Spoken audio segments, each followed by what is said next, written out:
आप लोगों का बहुत बहुत स्वागत है Kashmir of Odisha Daringbadi travel vlog में। इस दारिंगबाड़ी ट्रैवल वीडियो में मैं आप लोगों को मेरा पूरा दारिंगबाड़ी ट्रिप के बारे में डिटेल्स में बताऊंगा। किस रूट में गया था, कहाँ पे रुका था और कौन कौन सा टूरिस्ट प्लेसेस जो मैं कवर किया था दारिंगबाड़ी में। तो गाइस, दारिंगबाड़ी जाने के लिए आप लोगों को वाया रोड ही जाना पड़ेगा।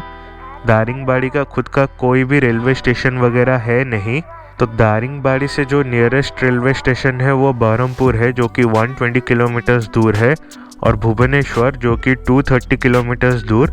तो बहरमपुर और भुवनेश्वर भी अगर आप लोग ट्रेन से आके पहुंचोगे तो वहां से आप लोगों को कैब रेंटल लेके जाना पड़ेगा या फिर बाइक रेंटल लेके जाना पड़ेगा। गाइस, दारिंगबाड़ी को लेकिन भुवनेश्वर से डायरेक्ट बस जाता है, या फिर आप लोग दारिंगबाड़ी की जगह अगर फुलबाणी जाओगे तो फुलबाणी को भी बस जाता है। तो फुलबाणी से आप फिर से आपको वाया कैब वगैरह जाना पड़ेगा दारिंगबाड़ी, क्योंकि दारिंगबाड़ी का डिस्टेंस फुलबाणी से 100 किलोमीटर्स है। तो गाइस, दारिंगबाड़ी रोड से जाने के लिए भी 2 to 3 ऑप्शंस है। तो आपको जो भी रूट लेना है आप ले सकते हो, लेकिन मैं रेकमेंड करूंगा कि एक रूट में जाओ और एक रूट में वापस आओ, क्योंकि दोनों रूट बहुत ही सुंदर है। तो हम लोगों ने लिया था भुवनेश्वर से फुलबाणी वाला रूट, क्योंकि हम लोगों को दारिंगबाड़ी में अकोमोडेशन मिला नहीं था, तो हम लोगों ने फुलबाणी में ही स्टे लिया था। इसके लिए हम लोग भुवनेश्वर से फुलबाणी गए, जिसका डिस्टेंस 200 किलोमीटर्स है, और उसके बाद फुलबाणी से दारिंगबाड़ी घूमने के लिए गए। दारिंगबाड़ी घूमने के बाद वापस फुलबाणी में आके स्टे किए। तो भुवनेश्वर से फुलबाणी का डिस्टेंस 200 किलोमीटर्स है, और ये वाला बहुत ही सीनिक रूट है। खुर्दा तक आप लोगों को ट्रैफिक मिलेगा। खुर्दा के बाद आप लोगों को बहुत ही शानदार रूट मिलेगा। भुवनेश्वर टू फुलबाणी जो रूट है उसमें आप लोग पास करोगे नयागढ़, दसपल्ला, उसके बाद ही जाके आप एंटर करोगे कंधमाल डिस्ट्रिक्ट, जहाँ पे कि फुलबाणी है। भुवनेश्वर फुलबाणी रूट में नयागढ़ आता है, जिसको छेन्नापोड़ा कैपिटल ऑफ ओडिशा भी बोला जाता है। छेन्नापोड़ा एक स्वीट डेलिकेसी है ओडिशा का, जो बहुत ही फेमस है और नयागढ़ में सबसे बेस्ट मिलता है माना जाता है। तो नयागढ़ क्रॉस करने के बाद बहुत ही एपिक रूट आता है, जिसका नाम है नयागढ़ दसपल्ला रूट। इसमें आप लोगों को एक जगह मिलेगा जिसमें कंटिन्यूसली दोनों तरफ से ट्रीज एक ब्रिज के जैसे स्ट्रक्चर फॉर्म करेंगे। आप लोगों को लगेगा कि आप एक टनल के थ्रू जा रहे हो। दोनों साइड में बड़े बड़े पेड़ और दोनों का पूरा जो ब्रांचेस से आके मिलता है, जिसके अंदर से रोड जाता है। तो फुलबाणी से पहले आता है कलिंग घाटी, जो कि बहुत ही फेमस घाट है। बहुत ही स्टीप रहता है इसका क्लाइंब, थोड़ा खतरनाक रूट है, लेकिन मज़ा आएगा इस रूट में जाने के लिए। बहुत ही ब्यूटीफुल है, ये पूरा ही रूट ब्यूटीफुल है। और कंधमाल डिस्ट्रिक्ट जब आप एंटर करोगे उसके बाद तो नज़ारा अलग ही रहता है। और ये रूट स्पेशली आप लोग विंटर्स में लेना, बहुत ही सुंदर रहता है, ग्रीनरी रहता है चारों ओर मॉनसून के बाद। तो कुछ इसी तरह हम लोग जाके पहुंच गए फुलबाणी में भुवनेश्वर से। वो जो डिस्टेंस है वो 200 किलोमीटर्स, और जो टाइम लगता है अराउंड 6 आवर्स लगता है। अगर आप ज़्यादा रुकोगे, ज़्यादा फ़ोटो खींचोगे, ब्यूटी को निहारोगे इस रूट का, तो आप लोगों को और भी ज़्यादा टाइम लगेगा। तो ऐसे करके भुवनेश्वर से फुलबाणी का रूट हमने कंप्लीट किया था, जो कि था मेरे दारिंगबाड़ी ट्रिप में डे 1। तो डे 1 में फुलबाणी में स्टे करने के बाद डे 2 अर्ली मॉर्निंग हम लोग निकल गए दारिंगबाड़ी के लिए।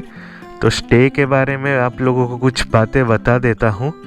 दारिंगबाड़ी में बहुत ही स्टे मिलेंगे आप लोगों को, जो कि अच्छे रिजॉर्ट्स मिलेंगे, होम स्टेज मिलेंगे।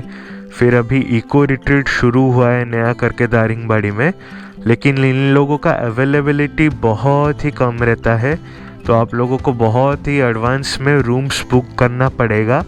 जो फुलबाणी से दारिंगबाड़ी वाला रूट है तो वो भी बहुत ही शानदार है, आप लोगों को मज़ा आएगा, क्योंकि रोड का कंडीशन भी एक नंबर है और आप लोगों को सीनरी भी बहुत ही सही मिलेगा। आप लोग पूरा फॉरेस्ट के थ्रू जाओगे, घाट सेक्शन भी रहता है, लेकिन घाट सेक्शन इतना स्टीप नहीं है कि ज़्यादा कॉर्नर्स नहीं है, लेकिन फिर भी रोड कंडीशंस और जो सीनरी है दारिंगबाड़ी का, तो वो ही आपको बहुत ही मज़ा लगेगा बाइक और कार चलाने के लिए खुद का। और फुलबानी से दारिंगबाड़ी रूट का डिस्टेंस है 100 किलोमीटर्स, तो वही आपको 2 to 3 आवर्स लग जाएगा फुलबानी से दारिंगबाड़ी। वो डिपेंड करता है आपके ऊपर कि आप लोग कितने मज़े लेके जाते हो, रुकते हो, फ़ोटो खींचते हो, तो आपको ज़्यादा टाइम लगेगा, वरना आप 2.5 घंटे ऐसे में पहुंच जाओगे दारिंगबाड़ी। तो फुलबानी से आके दारिंगबाड़ी पहुंचने के बाद फर्स्ट जगह जो हम गए घूमने के लिए तो उसका नाम था हिल व्यू पार्क। तो ये एक छोटा सा पार्क है जिसमें बहुत सारे प्लांट्स है, फ्लावर्स है, और ऐसे फ़ोटो लेने के लिए भी बहुत सारे एनिमल्स वगैरह रखे थे, जो कि ऑब्वियसली ओरिजिनल नहीं था, स्टैचूज़ थे। और वहाँ पे एक टावर जैसा बनाया था, वॉच टावर, जहाँ से आप लोगों को पूरा दारिंगबाड़ी का जो वैली का व्यू रहता है, हिल चारों तरफ रहता है, उसका व्यू मिलता है। तो एंट्री टिकट था 10 रुपीज़ पर पर्सन। ठीक ठाक जगह था, आप लोग अच्छा व्यू के लिए जा सकते हो। ठीक हिल व्यू पार्क के सामने ही है दारिंगबाड़ी का नेचर पार्क। तो दारिंगबाड़ी नेचर पार्क जो है, इसका टिकट का कॉस्ट 15 रुपीज़ है। इसके अंदर भी ज़्यादा कुछ देखने के लिए है नहीं, वही प्लांट्स वगैरह है, मेडिसिनल प्लांट्स, और एक बटरफ्लाई गार्डन है जिसमें बहुत सारे फूल के पेड़ लगे हुए हैं। लेकिन ये जो टाइम था वहाँ पे ज़्यादा फ्लावरिंग हुआ नहीं था, इसके लिए बटरफ्लाई भी ज़्यादा मिले नहीं। लेकिन हम लोग यहाँ पे जो काम करते हैं उन लोगों से पूछा तो वो बताए कि जब बहुत सारे फ्लावर्स रहते हैं तो सच में यहाँ पे बहुत सारे बटरफ्लाईज रहते हैं, इसीलिए इसका बटरफ्लाई गार्डन नाम है। तो इसका एंट्री टिकट 15 रुपीज़ है और ठीक ठाक जगह है। हिल व्यू पार्क घूमने के बाद हम लोग गए दारिंगबाड़ी का one of the most famous destination, जिसे बोला जाता है कॉफ़ी गार्डन ऑफ दारिंगबाड़ी। क्योंकि जो कॉफ़ी गार्डन है इसमें कॉफ़ी प्लांटेशन लगा हुआ है, उसके साथ साथ ब्लैक पेपर का भी प्लांट्स लगे हुए हैं। तो यहाँ से आप लोग कॉफ़ी और ब्लैक पेपर खरीद सकते हो। लेकिन बहुत ही इंटरेस्टिंग पार्ट जो है वो है कि यहाँ पे बहुत सारे रैबिट्स रखे हुए हैं, यही कॉफ़ी गार्डन के अंदर ही। तो 10 से 15 रैबिट्स है, और वहाँ पे प्लांट्स को भी रखा गया है काट के, जो प्लांट्स आप रैबिट को डायरेक्टली फीड कर सकते हो। तो यहाँ पे बहुत सारे लोग रैबिट को फीड कर रहे थे। गाइस, दारिंगबाड़ी में बहुत सारे वाटरफॉल्स है, तो इनमें से फेमस वाटरफॉल है मिदुबंदु वाटरफॉल और दासिंगबाड़ी वाटरफॉल, और लवर्स पॉइंट एक है। ऐसे करके आपको बहुत सारे फॉल्स मिल जाएंगे। लेकिन हम लोग जो फॉल्स गए घूमने के लिए वो एक बहुत ही अनएक्सप्लोर्ड वाटरफॉल है जिसका नाम है रेनबो फॉल, जो कि पांगाली विलेज में आता है। कॉफ़ी गार्डन से अगर आप दासिंगबाड़ी वाटरफॉल जाओगे तो उसके बीच में ही आता है रेनबो फॉल। तो रेनबो फॉल रिसेंटली ही डिस्कवर किया गया है, और रेनबो फॉल जाने के लिए जो रोड कंडीशन है लास्ट के 2 to 3 किलोमीटर्स वो बहुत ही ख़राब है। एक्चुअली यहाँ पे कुछ डेवलपमेंट हुआ नहीं है। ये जो गांव है पांगाली, यहाँ के लोग ही फीस कलेक्शन करके, टिकट कलेक्शन करके यहाँ पे डेवलपमेंट वर्क शुरू किए हैं। तो अगर आप लोग जाओगे तो आप लोगों से बाइक से भी टिकट मांगा जाएगा। तो एंट्री फ़ी थोड़ा ज़्यादा रखा है, 25 रुपीज़, 50 रुपीज़, और बड़ा गाड़ी है तो 150 रुपीज़ ऐसे रखा गया है।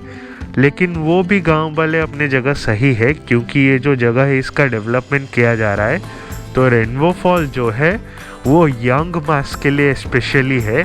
अगर आप सीनियर सिटीज़न हो तो आपके लिए भाई नहीं है, क्योंकि इतना डेवलपमेंट हुआ नहीं है। और आप लोग अगर पहुंच भी जाओगे जहां तक गाड़ी जाता है, वहां से जो डिसेंट रहता है, आपको जो चल के ट्रैकिंग करके जाना पड़ेगा 200 से 300 मीटर, तो वो बहुत ही डिफ़िकल्ट है। वहाँ पे धीरे धीरे काम चालू है। लेकिन अगर आप यंग हो तो आप ज़रूर जाना, आपको मज़ा ही आ जाएगा ट्रैकिंग करके। दारिंगबाड़ी में बहुत सारे वाटरफॉल्स आप लोगों को मिल जाएंगे, जैसे कि दासिंगबाड़ी या फिर लवर्स पॉइंट, और भी बहुत सारे हैं जो कि अनफॉर्चुनेटली कम टाइम के कारण हम लोगों ने कवर नहीं कर पाया। रेनबो फॉल में ट्रैकिंग करने के बाद बहुत ज़ोर से भूख लगने लगा, तो हम लोगों ने दारिंगबाड़ी में ही होटल हिल व्यू में लंच किया। तो उसके बाद और ज़्यादा टाइम नहीं था, इसके लिए दिन का आखिरी पॉइंट गए जिसका नाम है सनसेट पॉइंट। तो सनसेट पॉइंट में आप लोगों को बहुत ही ज़्यादा चार्ज करेंगे कार वगैरह पार्किंग करने का। स्पेसिफिकली वैसे कुछ पॉइंट है नहीं, लेकिन जो रोड के है, रोड के साइड में ही आप लोगों को खड़े रह के देखना पड़ेगा सनसेट हो रहा है। व्यूज लेकिन गाइस एक नंबर है, one of the best sunsets आप बोल सकते हो। तो ये जो सनसेट पॉइंट है, दारिंगबाड़ी में एक रिजॉर्ट है जिसका नाम है यूटोपिया रिजॉर्ट। तो अगर आप यूटोपिया रिजॉर्ट जाओगे तो उसी रास्ते में सनसेट पॉइंट आता है। दारिंगबाड़ी में सनसेट पॉइंट घूमने के बाद हम लोग वापस आ गए फुलबाणी, और दारिंगबाड़ी में कुछ कुछ टूरिस्ट प्लेसेस हम लोग कवर नहीं कर पाए, जिनमें से एमू पार्क और मोंडासरू वैली थे। तो मोंडासरू वैली जो है वो बहुत ही शानदार जगह है दारिंगबाड़ी का। तो गाइस दारिंगबाड़ी जितना खूबसूरत है तो फुलबाणी भी उतना खूबसूरत है। दारिंगबाड़ी घूम के आके हम लोग फुलबाणी में वापस नाइट स्टे किए। तो फुलबाणी का जो मार्केट है उसमें आप लोगों को लोकल कंधमाल का हल्दी वगैरह सब मिल जाता है। फुलबाणी कवर करने के लिए मिनिमम आप लोगों को 2 डेज चाहिए होगा। तो हम लोग फुलबाणी में सिर्फ डे 3 में 2 वाटरफॉल कवर किए, जिनका नाम है उर्मागढ़ वाटरफॉल और पुतुडी वाटरफॉल। फुलबाणी टाउन में एक फुलबाणी स्मार्ट पार्क है जिसमें आई लव फुलबाणी का सेल्फी स्टैंड था। तो ये पार्क भी बहुत ही ब्यूटीफुल था। ये पार्क घूमने के बाद हम लोग गए उर्मागढ़ वाटरफॉल्स में, जो कि अराउंड 20 किलोमीटर्स दूर था फुलबाणी टाउन से। तो कंधमाल डिस्ट्रिक्ट में हर जगह आपको बढ़िया रोड मिल जाएगा। तो उर्मागढ़ वाटरफॉल के लिए भी बहुत ही सीनिक रोड था। तो उर्मागढ़ वाटरफॉल में पहुंचने के बाद आप लोग जा सकते हो, एक वॉच टावर है जहां से फॉल का व्यू एंजॉय कर सकते हो। और अगर आप चाहो तो आप लोग वाटरफॉल के पूरा पास ही जा सकते हो। उर्मागढ़ वाटरफॉल घूमने के बाद हम लोग गए पुतुडी वाटरफॉल।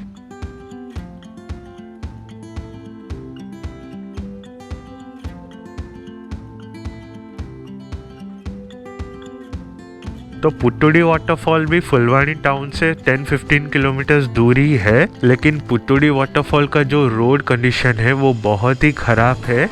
वो जो जंगल का रूट है 5 किलोमीटर्स पुतुडी वाटरफॉल तक, तो वो बहुत ही स्टीप और घना जंगल के अंदर है। तो वहाँ पे आप लोगों को देख के गाड़ी वगैरह चलाना पड़ेगा, क्योंकि वहाँ पे अगर कुछ हो गया तो कोई भी नहीं है 4-5 किलोमीटर तक।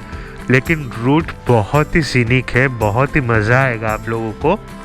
पुतुडी वाटरफॉल जो फुलबाणी का है, मैं उससे उड़ीसा का one of the best waterfall के हिसाब से रेट करूँगा, क्योंकि जो रूट है जो लगता है पुतुडी वाटरफॉल पहुँचने के लिए वही बहुत ही एपिक है। उसके बाद जो व्यू मिलता है पुतुडी वाटरफॉल का वो पूछो ही मत। तो ये कुछ था फुलबाणी का सीन। तो फुलबाणी घूमने के बाद हम लोग वापस आ गए भुवनेश्वर में।